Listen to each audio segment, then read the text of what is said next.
Praise the lord. యేసుక్రీస్తు నామములో మీ అందరికీ శుభములు తెలియజేస్తూ ఉన్నాను. నూతన సంవత్సరంలో మరి దేవుని సన్నిధిలో వర్ధిల్లుచూ ఉండాలని అనేక ప్రణాళికలతో అడుగుపెట్టిన మీ అందరికీ ప్రత్యేకమైనటువంటి శుభములు. 3 వాక్య భాగాలు మనం ఈరోజు ధ్యానం చేసుకోబోతున్నాం. నెంబర్ 1, యోహాను సువార్త 13వ అధ్యాయం 1వ వచనం. తాను ఈ లోకము నుంచి తండ్రి యొద్దకు వెళ్ళవలసిన గడియ వచ్చెనని యేసు పస్కా పండుగకు ముందే ఎరిగిన వాడై లోకములో ఉన్న తన వారిని ప్రేమించి వారిని అంతం వరకు అంటే సంపూర్ణంగా ప్రేమించెను. యోహాను 13:1. స్తోత్రం దేవా, ఈరోజు ఈ యొక్క వాక్యపు వెలుగులో మమ్మల్ని అందరిని నడిపించి బలపరిచి విత్తబడిచిన వాక్యం వ్యర్థం కాకుండా ప్రతి హృదయంలో నాటబడి నూరంతల పంట అనుభవించినట్లు కృప చూపించమని నజరేయుడైన యేసుక్రీస్తు నామములో ప్రార్థించి నమ్మి పొందుకొని ఉన్నాం తండ్రి, ఆమెన్.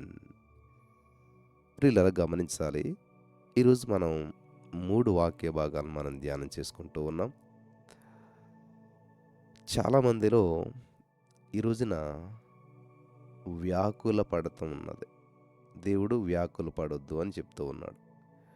నెంబర్ 2, చాలామందిలో బలహీన పడిపోతూ ఉన్నారు. దేవుడు బలహీన పడొద్దు అంటూ ఉన్నాడు. నెంబర్ 3, భయపడిపోతూ ఉన్నారు.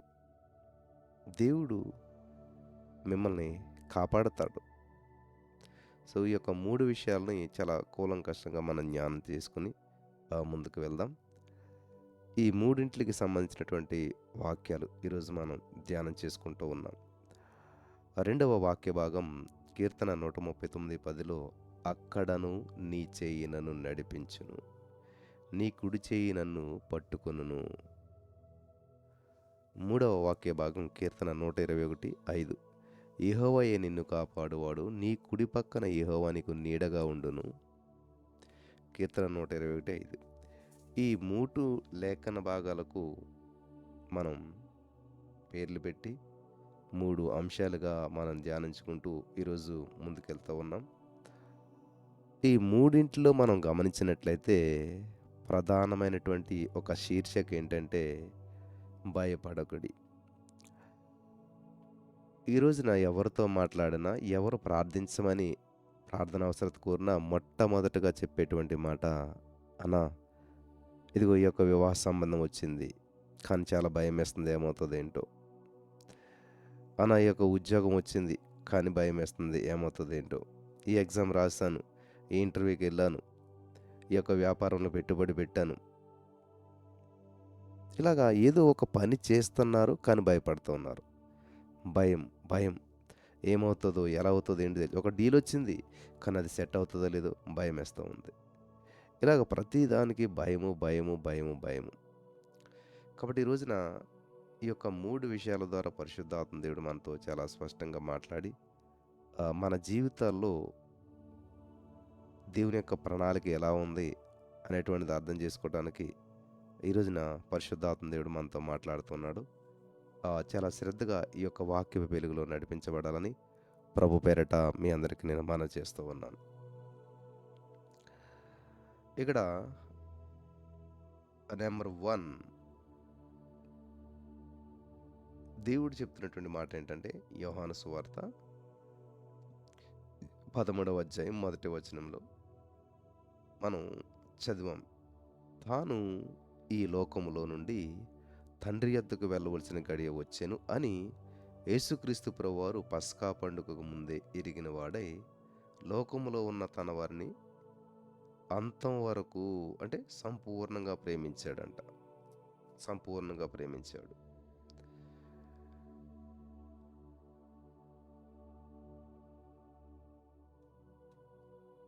ఈ యొక్క వాక్య భాగాన్ని మనం గమనించినట్లయితే దేవుడు చెప్తున్నటువంటి విషయం ఏంటంటే వ్యాకుల పడొద్దు, వ్యాకుల పడొద్దు.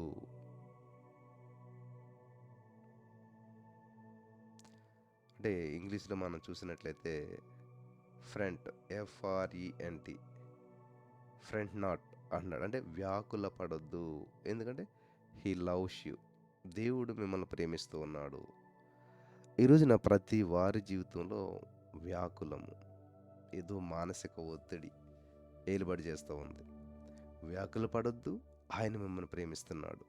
ఎందుకని వ్యాకుల పడొద్దు, ఎందుకని గందరగోళం చెందొద్దు అంటే దేవుడు మిమ్మల్ని ప్రేమిస్తున్నాడు. ఆయన తనను ప్రేమించి వారికి ఏవి సిద్ధపరిచెనో అవి కంటికి కనపడవు, చెవికి వినపడవు, మనుష్య హృదయానికి గోచరం కావు. ప్రేమిస్తున్నాడు అంటే ఏదో సిద్ధపరిచాడు నీకు అని అర్థం అనమాట. దేవుడు నిన్ను ప్రేమిస్తున్నాడంటే ఏదో సింపుల్‌గా ఐ లవ్ యూ అని చెప్పి పక్కన పెడతాను కాదు ఇక్కడ. దేవుడు ప్రేమిస్తున్నాడు అంటే అర్థం ఏంటంటే బైబిల్ గ్రంథం సెలవిస్తూ ఉంది. ఆయన తాను ప్రేమించిన వారికి ఏవి సిద్ధపరిచెనో అవి కంటికి కనపడవు, చెవికి వినిపించవు, మనుష్య హృదయానికి గోచరం కావంట. ప్రియులు గమనించారు, ఇక్కడ మనం గమనించినట్లయితే friend not he loves you. యేసుక్రీస్తు ప్రభువారు శిష్యులతో కలిసి చివరిసారిగా భోజనం చేసిన తర్వాత తాను చనిపోవలసిన గడియ వచ్చిందని చెప్పి, త్వరలోనే నేను తండ్రి యొద్దకు వెళ్తాను అని చెప్పి తన శిష్యులతో యేసు ప్రభువారు చెప్పాడు. వారు వ్యాకుల పడుచు ఉన్నారు. మీలో చాలామంది కూడా ఈ యొక్క ఉద్యోగం త్వరలో మీరు కోల్పోతున్నారు. ఈ ఉద్యోగం నుంచి మిమ్మల్ని తీసేస్తూ ఉన్నాం, లేకపోతే ఈ యొక్క వ్యాపార గడియ ముగుస్తూ ఉంది, ఈ డీల్ ఇంతటితో అయిపోతుంది. ఇలాంటి మాటలు తెలిసినప్పుడు అమ్మో తర్వాత ఏంటి, తర్వాత నా పరిస్థితి ఏంటి అనేటువంటి వ్యాకులం ఎదురవుతూ ఉంటుంటుంది, వ్యాకులు పడుతూ ఉంటుంటారు. అలాగే యేసుక్రీస్తు ప్రభువారు చనిపోవలసిన గడియ వచ్చిందని యేసు ప్రభువారు తన శిష్యులతో ఎప్పుడైతే చెప్పారో ఆయన ఆ మాట విన్న వారంతా వ్యాకుల పడుతూ ఉన్నారు. ఆయన తన శిష్యులను ప్రేమించాడు, అంతం వరకు ప్రేమించాడు, అనగా సంపూర్ణంగా ప్రేమించాడు. లిమిట్లెస్ లవ్, పరిమితి లేకుండా వారిని ప్రేమించాడు. అది తన మరణం ద్వారా రుజువు చేయబోతున్నాడు. శిష్యులు తొందరపడుతున్నారు, కలత చెందుతున్నారు. వింటున్నారా? మనల్ని కూడా దేవుడు మరి గత సంవత్సరం ఏదైతే ఉందో ఆ సంవత్సరాంతం వరకు కూడా దేవుడు ప్రేమించాడు. మనము దేవుని పిల్లలమని పిలువబడినట్లు తండ్రి మనకు ఎటువంటి ప్రేమను అనుగ్రహించాడో చూడాలి. మనం దేవుని పిల్లలమే. ప్రేమ మనుషుల్లో దొరకదు, అదొక పుస్తకంలో దొరుకుతుంది. అదే బైబిల్ గ్రంథం. యోహాను సువార్త 3:16 మీరు చదవచ్చు. దేవుని మహాప్రేమను గురించి అక్కడ దేవుని వాక్యం చెప్తుందనమాట. Christ is the proof of love. ఈ యొక్క క్రొత్త నిబంధనలో మీరు గమనించినట్లయితే ఈ నూతన సంవత్సరంలో ఎలాంటి తుఫాన్లు ఎదుర్కోవాలో మనకు తెలియదు. తుఫాను లాంటి సంఘటనలను తనలో లంగరు వేసి మన భవిష్యత్తు జీవితాలను భద్రపరుస్తూ ఉన్నాడు మన యేసయ్య. నీవు ఈ మాటలు వింటున్నటువంటి సహోదరి స్నేహితులారా, వ్యాకుల పడవలసిన అవసరం లేదు, కృంగిపోవలసిన అవసరం లేదు. 42వ కీర్తన 5వ వచనంలో ఉన్న వాక్యం ద్వారా ఈరోజు దేవుడు నీతో మాట్లాడుతున్నాడు. నా ప్రాణమా నీవేళ కృంగి ఉన్నావు, దేవుని యందు నిరీక్షణించుము. చెప్పండి మీ ప్రాణాలతోటి, ఎవరి మీద సనగొద్దు, అలగొద్దు, కానీ ఒక మాట చెప్పండి. అలసిపోయారా? అయితే మీ ప్రాణాలతో ఒక మాట చెప్పండి. నా ప్రాణమా నువ్వెందుకని కృంగిపోతున్నావు, నా దేవుని యందు నిరీక్షణించు. హల్లెలూయా. రోమాపత్రిక 5వ అధ్యాయం 8వ వచనం, విలాప వాక్యములు 3వ అధ్యాయం 13వ వచనం. ఈ యొక్క వాక్య భాగాలు మనం చదివినట్లయితే చాలా అద్భుతమైనటువంటి ఆదరణ మనకి లభిస్తుంది. చదువుదామా? రోమపత్రిక 5వ అధ్యాయము 8వ వచనం మనం చదివినట్లయితే అక్కడ దేవుని వాక్యము ఏమని సెలవిస్తూ ఉన్నదంటే, అయితే దేవుడు మన ఎడల తన ప్రేమను వెల్లడిపరుచుచున్నాడు. ఎట్లనగా మనమింకను పాపులమై ఉండగానే క్రీస్తు మన కొరకు చనిపోయెను. హల్లెలూయా! చూసారా? మనమింకా పాపులమై ఉండగానే క్రీస్తు మన కొరకు చనిపోయాడంట. ఈ యొక్క సత్యం తెలిసినటువంటి రోజున మరి మనం ఎంత సంతోషంగా జీవించగలుగుతాం?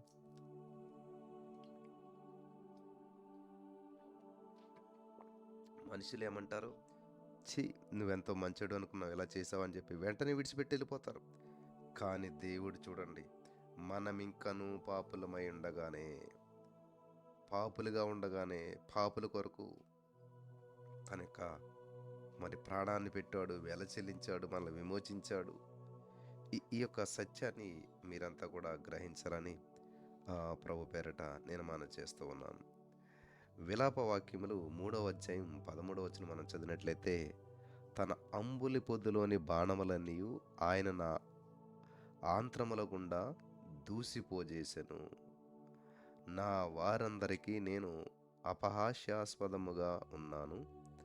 దినమెల్లా వారు పాడునట్టి పాటలకు నేను ఆస్పదుడనైతిని. చేదు వస్తువులు నాకు ఆయన తినిపించెను. మాచెపత్రి ద్రావకము చేత నన్ను మొత్తునిగా చేసెను. రాళ్ల చేత నా పండ్లు ఊడగొట్టెను. బుగ్గిలో నన్ను పొర్లించెను. అలాగే కీర్తనల గ్రంథం 52వ అధ్యాయము 8వ వచనం చదివినట్లయితే, నేనైతే దేవుని మందిరములో పచ్చని ఒలీవ చెట్టు వలె ఉన్నాను. నిత్యము దేవుని కృపయందు నమ్మిక ఉంచి ఉన్నాను. వండర్ఫుల్. నిత్యము దేవుని కృపయందు నమ్మిక ఉంచి ఉన్నాను. హల్లెలూయా! రోమపత్రిక 8వ అధ్యాయం 39వ వచనం చదివినట్లయితే, మన ప్రభు అయిన యేసుక్రీస్తు నందలి దేవుని ప్రేమ నుండి మనల్ని ఎడబాప నేరవని రూఢిగా నమ్ముచున్నాను. ఏంటంటే అవి మరణమైనను, జీవమైనను, దేవదూతలైనను, ప్రధానులైనను, ఉన్నవైనను, రాబోయినను, అధికారులైనను, ఎత్తైన లోతైన సృష్టించబడిన మరి ఏదైనా సరే ఏమవుతుందంటండి? ఏదైనా సరే మనల్ని ఎంత మాత్రము దేవుని నుంచి ఎడబాపనేరవు. ఈరోజు చాలామందికి సమస్యలు ఎక్కువైనప్పుడు దేవునికి దూరం అయిపోతుంటుంటారు. సమస్యలు ఎక్కువైనప్పుడు దేవుణ్ణి మర్చిపోతుంటుంటారు. కానీ ఏది ఏమైనా సరే దేవుని నుంచి ఎడబాపనేరవు అనే సత్యాన్ని మీరు తెలుసుకోవాలని ప్రభు పేరట మనం చేస్తున్నాను.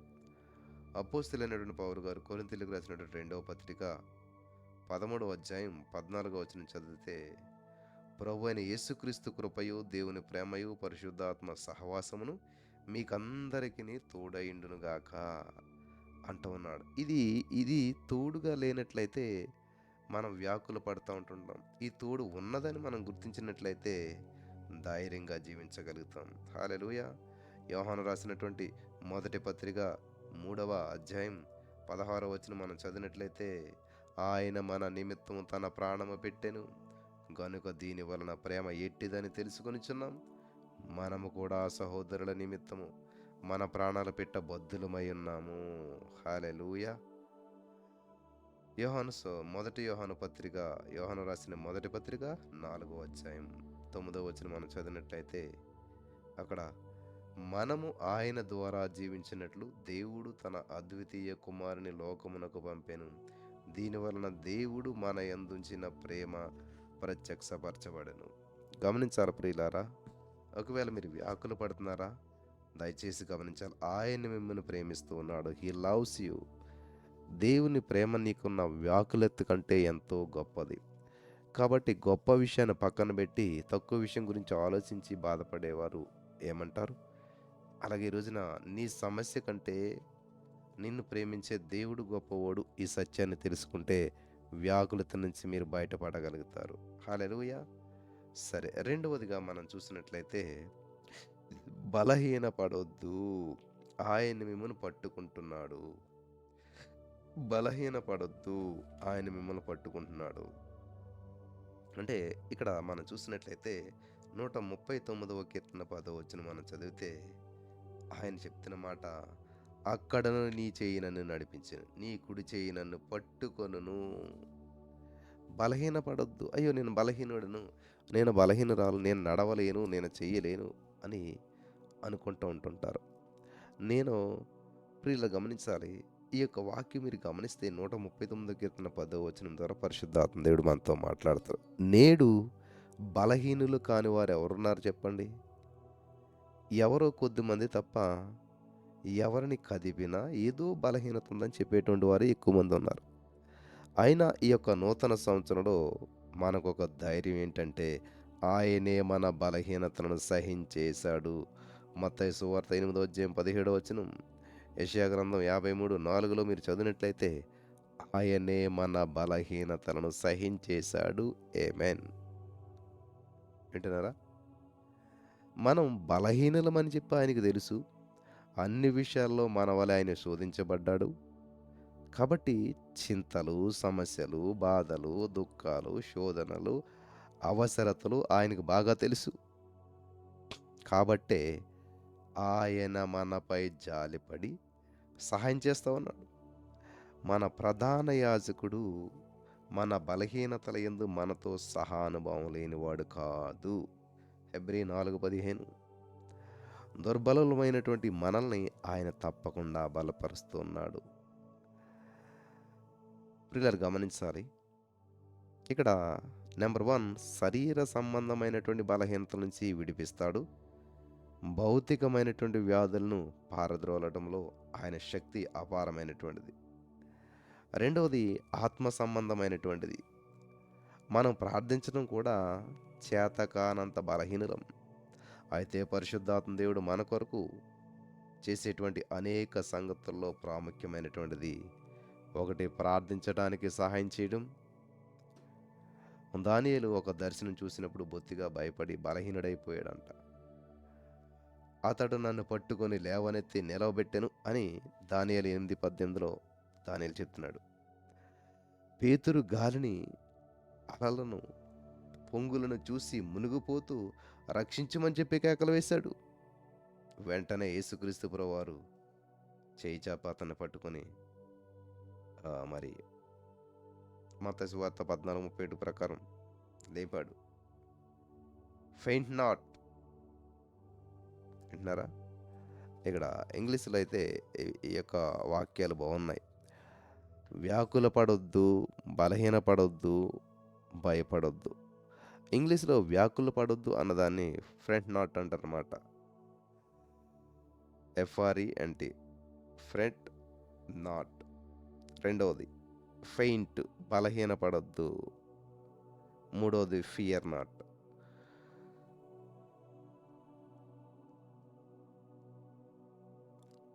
కాబట్టి ఇక్కడ మీరు గమనించినట్లయితే దేవుడు చెప్తున్నటువంటి మాట ఏమని ఉన్నదంటే, పేతురుని ఎలాగైతే దేవుడు లేపాడో కేకలు వేసిన వెంటనే యేసు చేయి చాపి అతన్ని పట్టుకొని మత్తయి సువార్త 14:31లో faint not, he holds you. ఏంటంటే బలహీన పడకుడి, ఆయన మిమ్మల్ని పట్టుకున్నాడు.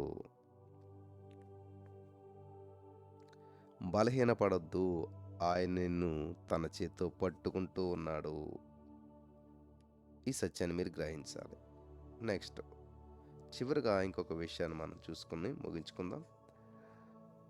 ఏంటి అని చూసినట్లయితే కీర్తన 121వ అధ్యాయం 5వ వచనంలో, భయపడకుడి, ఆయన మిమ్మల్ని కాపాడుతూ ఉన్నాడు. Fear not, he keeps you. ఆమేన్.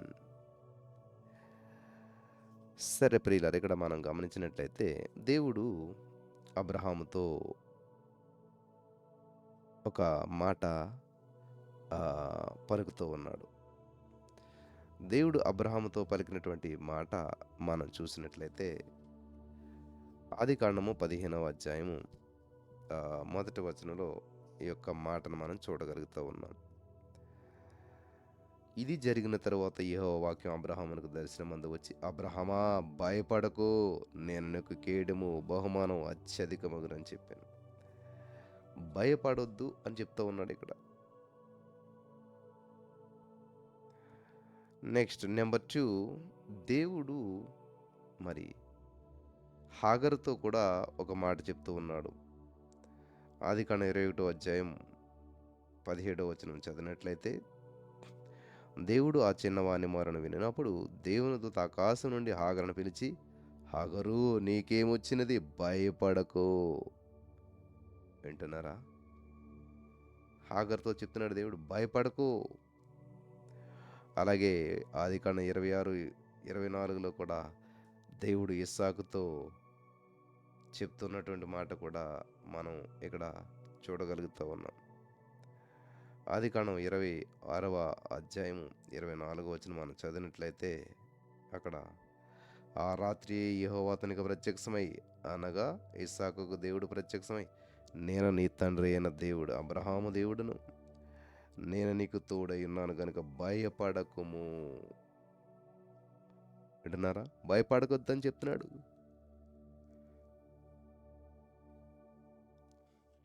అలాగే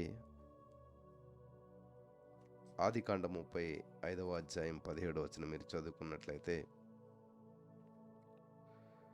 మంత్రసాని రాహేలుతో చెప్తుంది, భయపడకు, నీ కడుపులో 2 జనాంగాలున్నాయి, భయపడొద్దు, దేవుడు నీకు సహాయం చేస్తూ ఉన్నాడు, దేవుడు నిన్ను కాపాడుతూ ఉన్నాడు, భయపడొద్దు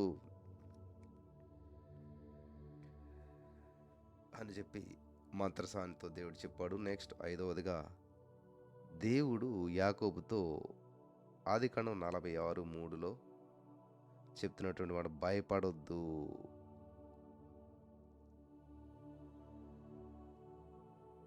ఇక్కడ 6వ సందర్భం చూసినట్లయితే యోసేపు అన్నలతో చెప్తున్నాడు, అన్నలారా భయపడొద్దు, నేను ఎవరో తెలుసా, మీ తమ్ముడిని, భయపడొద్దయ్యా, భయపడొద్దు. ఆదికాండం 50:19లో మనం చూడొచ్చు. మోసే ఇజ్రాయేలు ప్రజలందరితో చెప్తున్నాడు, భయపడొద్దు, భయపడకండి, ఊరుకనే నిలిచి చూడండి, దేవుడు తన పని తాను చేసుకుంటాడని చెప్పినప్పుడు చాలా అద్భుతమైన కార్యాన్ని మనం చూడగలుగుతూ ఉన్నాం.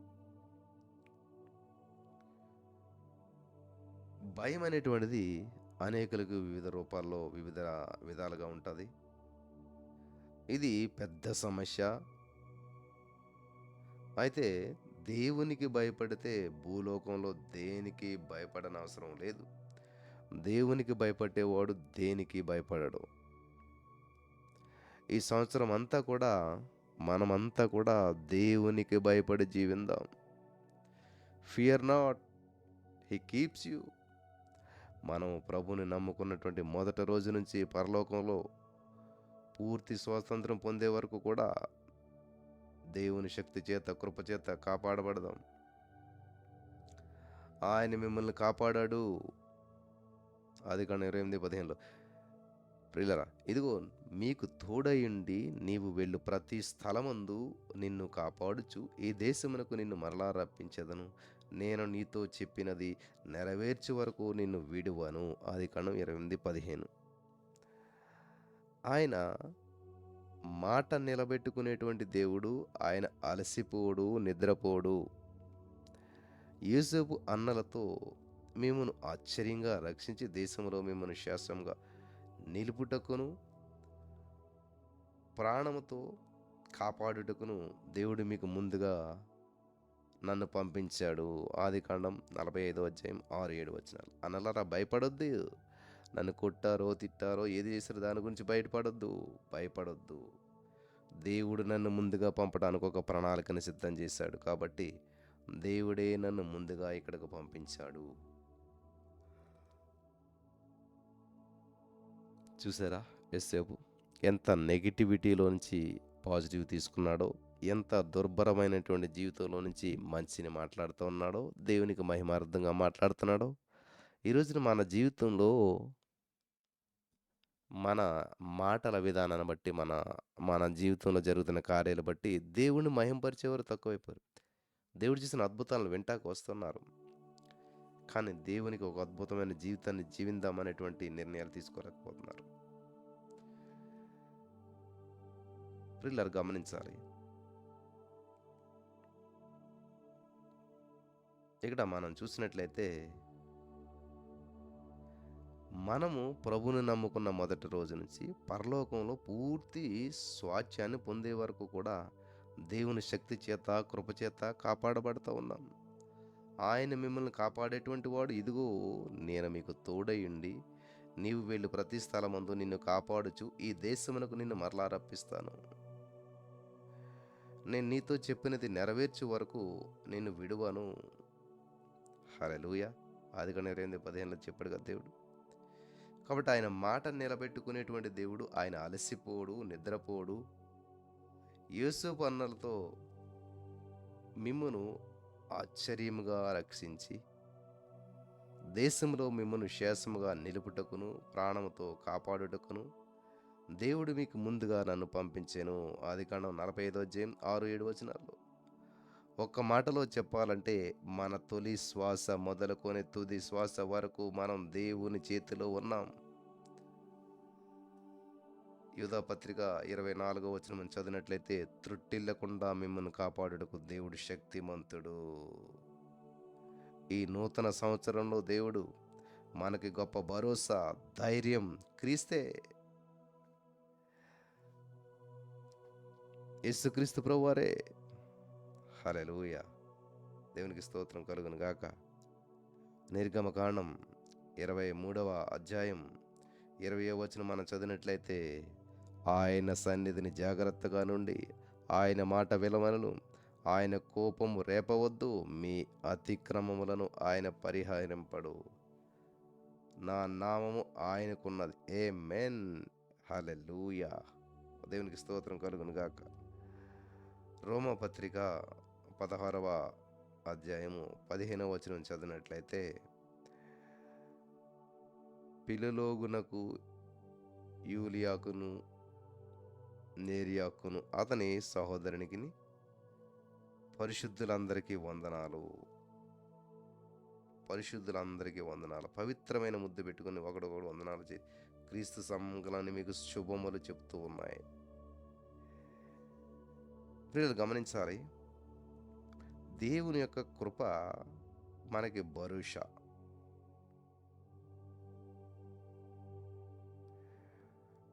రోమపత్రిక 16:17 చెప్తున్న మాట ఏంటంటే, సహోదరులారా మీరు నేర్చుకున్న బోధకు వ్యతిరేకంగా భేదములు ఆటంకాలు కలుగజేయ వారిని కనిపెట్టి ఉండాలని చెప్పి మిమ్మను బ్రతిమాలుకొనిచున్నాను. వారిలో నుంచి తొలగిపోవాలి. అలాగే అపోస్తలుడైన పౌలు గారు ఎఫెసీయులకు రాసినటువంటి పత్రిక 3:20-21 చదివినట్లయితే, మనలో కార్యసాధకమైన తన శక్తి చొప్పున మనం అడుగు వాటన్నిటికంటే ఊహించు వాటన్నిటికంటే అత్యధికంగా చేయ శక్తి కలిగిన దేవునికి క్రీస్తు యేసు మూలముగా సంఘములో తరతరములు సదాకాలము మహిమ కలుగునుగాక. ఆమేన్. హల్లెలూయా! అపోస్తలుడైన పౌలు గారు తిమోతికి రాసిన మొదటి పత్రిక 1:12 చదివినట్లయితే, పూర్వము దూషకుడను హింసకుడను హానికరుడునైనటువంటి నన్ను తన పరిచర్యకు నియమించి నమ్మకమైన వానిగా ఎంచినందుకు. హల్లెలూయా! నమ్మకమైన వానిగా ఎంచాడంటాడు. చివరగా ఒక మాట చదువుకుని ఈ యొక్క వాక్య భాగాన్ని ముగించుకుందాం. యోహాను సువార్త 10:28 మనం చదివినట్లయితే యేసుప్రభువు వారు ఏమంటున్నారంటే, నేను వాటికి నిత్య జీవమునిచ్చుచున్నాను గనుక అవి ఎన్నటికీ నశింపవు, ఎవడనూ వాటిని తన చేతిలో నుంచి అపహసింపడు. ప్రియులు గమనించాలి, ఈ యొక్క 3 విషయాలు ఒకసారి నేను గుర్తు చేసి ఈ యొక్క వాక్య భాగాన్ని ముగించాలని చెప్పి ఆశపడుతూ ఉన్నాను. నెంబర్ 1, వ్యాకుల పడొద్దు, ఆయన మిమ్మల్ని ప్రేమిస్తూ ఉన్నాడు. నెంబర్ 2, బలహీన పడొద్దు, ఆయన మిమ్మల్ని పట్టుకుంటూ ఉన్నాడు. నెంబర్ 3, భయపడొద్దు, ఆయన మిమ్మల్ని కాపాడుతూ ఉన్నాడు. ఆమేన్. మరి ఈ యొక్క అద్భుతమైనటువంటి విషయాలు నూతన సంవత్సరంలో పరిశుద్ధాత్మ దేవుడు మనకు తెలియజేసి బలపరుస్తున్నాడు. ఈ యొక్క వాక్యాలను స్వీకరించిన వారు అందరి జీవితంలో అద్భుతాలను స్వతంత్రించుకుందురుగాక. ఆమేన్.